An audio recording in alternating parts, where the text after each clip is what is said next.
There is a single page in the Declassified Family Jewels archive that carries the heading Wiretapping of newspaper columnists. It documents an operation that ran for 92 days in the spring of 1963. The Director of Central Intelligence personally signed the authorization. The operation tapped the home telephones of 2 American journalists. Their names were Robert Allen and Paul Scott. The cryptonym on the page is one word: Project Mockingbird. Mockingbird, as a name, has had a public life of its own for half a century. Most of what is said about it is not on the record. What is on the record is narrower than the legend and stranger. There is a documented wiretap operation, signed off by a sitting director of Central Intelligence, against 2 named American journalists. There is a documented institutional program of cultivating relationships with American editors and reporters that ran from approximately 1948 to the mid-1970s. And there is a published count from 1977 of approximately 400 American journalists who had what one Senate investigated record called working arrangements with the Central Intelligence Agency. These 3 things are documented. This file reads them. On February 11, 1976, the Director of Central Intelligence, George H.W. Bush, issued a written directive. The text is published in the Church Committee Book 4. Effective immediately, the CIA would not enter into any paid or contractual relationship with any full-time or part-time news correspondent accredited by any United States news service, newspaper, periodical, radio or television network or station. That sentence is the official end of one phase of one program. The carbon-paper boundaries of what it actually covered and what it did not cover are the subject of this episode. On June 18, 1948, the National Security Council issued a directive numbered 10-2. It authorized the creation of a new office, the Office of Policy Coordination.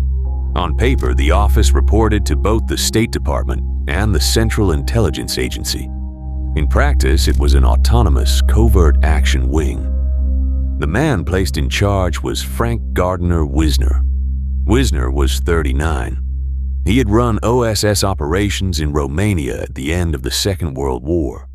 He arrived at the Office of Policy Coordination in September of 1948 with a budget that would multiply by approximately 6 in his first 3 years. One of Wisner's first builds was a media network. The office cultivated relationships with American newspaper editors, with foreign press stringers, with publishers of small magazines, with broadcasters. The arrangement varied case by case. In some cases, the agency paid. In some cases, the agency provided free reporting trips. In some cases, the agency simply asked an editor to run a particular story or kill another. Wisner had a private name for it. He called it the Mighty Wurlitzer. That phrase, attributed to him by colleagues and entered into the Church Committee record, is the single most cited line in the public history of this program. In 1952, the Office of Policy Coordination was absorbed into the CIA Directorate of Plans. The media network came with it. It would continue structurally for the next 24 years. On October 20th, 1977, Rolling Stone magazine published a 25,000-word investigation by Carl Bernstein. Bernstein had broken Watergate 3 years earlier. For 6 months, he had been working on a different question: how many American journalists had worked in some capacity for the Central Intelligence Agency? His answer, drawn from CIA executive files he was permitted limited access to and from former officials, was approximately 400. Bernstein chose to publish only those names whose relationships had been confirmed by multiple independent sources and whose involvement could be supported by paper. About 50 individuals were named. Among them, Joseph Alsop and his brother Stuart Alsop, syndicated columnists. Joseph confirmed on the record that he had taken assignments from the agency. James Reston of the New York Times had passed information to and from agency officials. By his own confirmation, the Times itself had, according to Bernstein's reporting, provided cover to roughly 10 agency officers in foreign bureaus over the previous 20 years. Time Inc., under Henry Luce, had a documented working relationship with Alan Dulles. CBS, under William Paley, had provided cover credentials to agency officers. The Senate Select Committee, led by Frank Church, declined to publish the names. The committee's reasoning is published in Book 4. It found that disclosure of specific reporters could damage individuals not credibly implicated, and chose to document only the institutional pattern. Bernstein's publication came 1 year after the committee's report.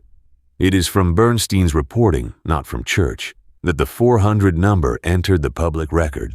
On April 26, 1976, the Senate Select Committee published its final report. Book 4 contained the documented account of media operations.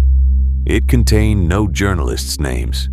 It did contain the structural finding that approximately 50 journalists at the time of the report had ongoing relationships with the agency.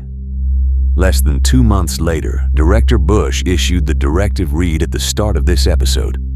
What it covered was paid or contractual relationships with accredited United States news correspondents.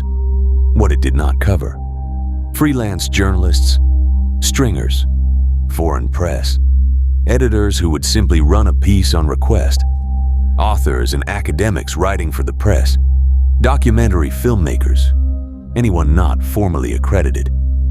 Bush's directive was followed in 1977 by a more detailed internal CIA regulation. By all public accounts, the formal recruitment of staffers at U.S. news organizations did, in fact, end. What did not end is harder to count, because the categories Bush left out are difficult to audit by definition.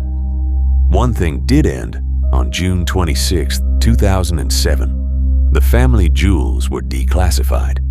Among the entries was the page that named the operation against Allen and Scott. It confirmed in print for the first time that a sitting director of Central Intelligence had personally authorized the wiretapping of American newspaper columnists in 1963. The page is open. It is 2 paragraphs long. 3 things on the record. 1. From 1948, an institutional program built by Frank Wisner, run by the Office of Policy Coordination, absorbed into the CIA Directorate of Plans, documented in Church Committee Book 4. 2. In 1963, an explicit operation. Project Mockingbird, 92 days, 2 named American journalists, declassified in 2007. 3. In 1977, a published count. Carl Bernstein, Rolling Stone, 25,000 words, approximately 400 journalists. The institutional program was officially ended in 1976 by directive. The directive's seams are documented. What ran through those seams afterwards is not in any file we can read. Whether Operation Mockingbird ever fully ended is therefore not a question. It is a definition problem. FRUS/Declassified reads files that were not supposed to be read. The next file is file number 9.